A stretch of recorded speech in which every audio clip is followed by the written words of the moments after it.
Bonjour chers élèves, aujourd'hui on va aborder une nouvelle leçon, angle formé par deux parallèles et une séquence.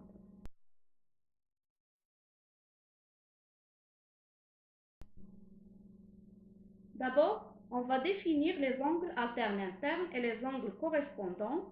Ensuite, on va voir les propriétés de chaque paire d'angles. Définition 1. Alors, les deux angles marqués en noir n'ont pas le même sommet. Le premier a pour sommet A, le deuxième a pour sommet B. Ils sont situés à l'intérieur de la bande verte déterminée par les deux droites D et D' et sont de part et d'autre de la droite delta qui est la séquence. Sont appelés angles alternes internes.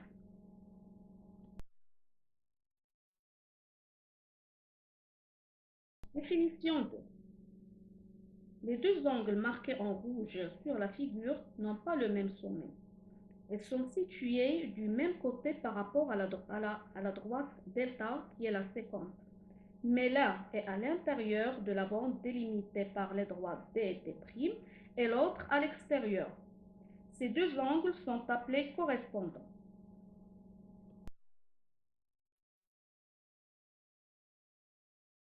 Dans cette partie, on considère que D et D' sont deux droites parallèles. Premièrement, on va découvrir les propriétés des angles alternes internes. Pour la première activité, on considère la figure suivante telle que prime sont parallèles, delta est la séquence, I est le milieu du segment EF, M est un point appartenant à D et le point N est le symétrique de M par rapport à I. Alors, quel est le symétrique de E par rapport à I? Et quelle est la symétrique de la droite D par rapport à I? Finalement, quel est le symétrique de l'angle MEF par rapport à I? Alors, pour la première question, puisque I est le milieu du segment EF, alors F est le symétrique de E par rapport à I, selon la définition de la symétrie centrale. Pour la deuxième question, quelle est la symétrique de D par rapport à I? Alors, on sait très bien que la symétrique d'une droite est une droite qui lui est parallèle. Alors, puisque D est parallèle à D', et puisque F est le symétrique de E par rapport à I, E est un point appartenant à D et F est un point appartenant à D'. Alors D' est la symétrique de D par rapport à I. Pour la troisième question, quel est le symétrique de l'angle MEF par rapport à I, bien sûr? Alors le symétrique de cet angle, c'est l'angle EFN. Alors, EFN est égal à MEF parce que la symétrie centrale conserve la mesure des angles.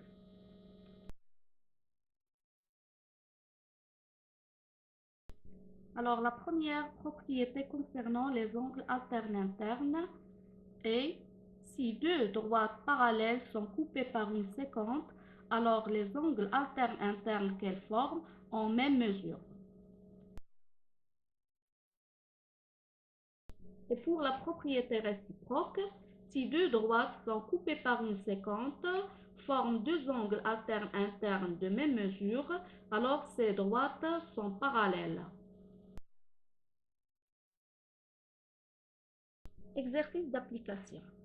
On considère la figure suivante telle que BAF est égal à 60 degrés, BAC est égal à 80 degrés et l'angle ACB a pour mesure 40 degrés.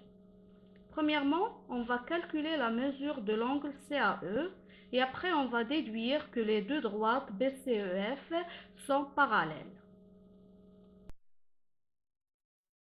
Premièrement, on calcule la mesure de l'angle CAE.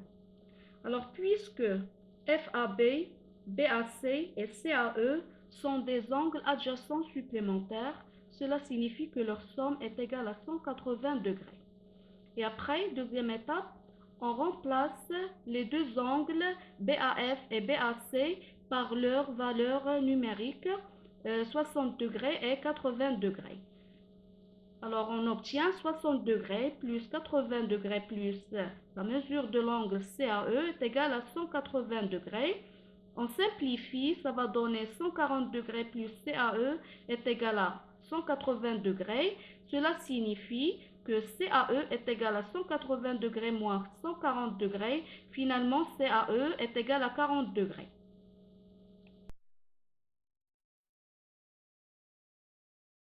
Deuxièmement, on va déduire que les deux droites BC et EF sont parallèles.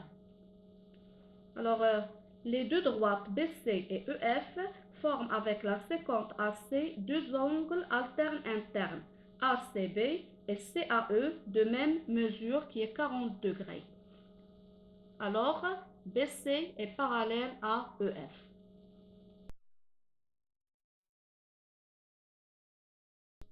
Maintenant, on passe aux propriétés des angles correspondants.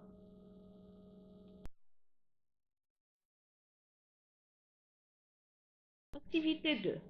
On considère la figure suivante telle que D et D' sont deux droites parallèles coupées par une séquence delta. Alors 1, complété par le terme convenable, ou bien opposé par le sommet, ou bien alterne interne, ou correspondant. AEB et DEF sont. DEF et EF sont. AEB et EFC sont. Petit 2, comparer AEB et DEF, puis comparer DEF et EFC. Et finalement, on déduire une comparaison des deux angles AEB et EFC.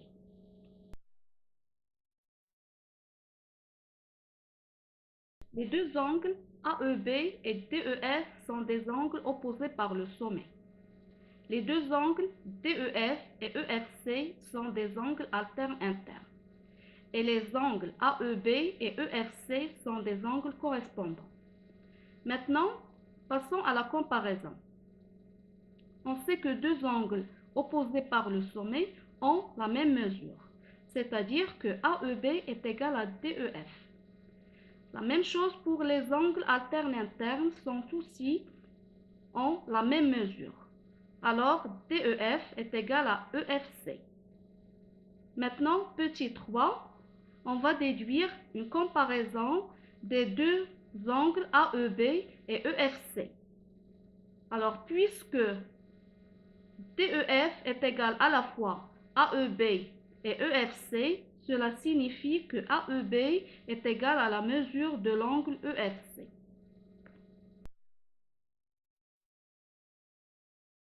Alors, la première propriété qui concerne les angles correspondants, alors si deux droites parallèles sont coupées par une séquence, alors les angles correspondants qu'elles forment ont même mesure.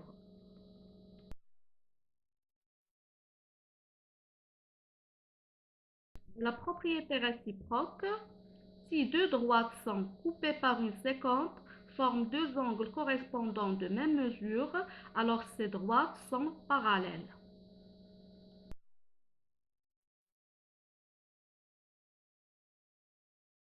Maintenant, un exercice d'application. ABC est un triangle rectangle en A, tel que ACB est égal à 70 degrés.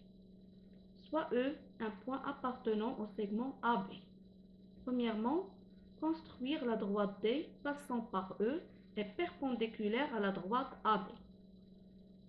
Alors le point F, c'est le point d'intersection des deux droites D et BC.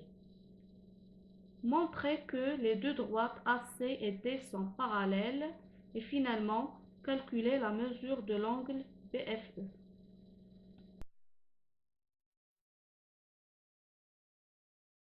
Voici la figure qui représente les données de l'exercice.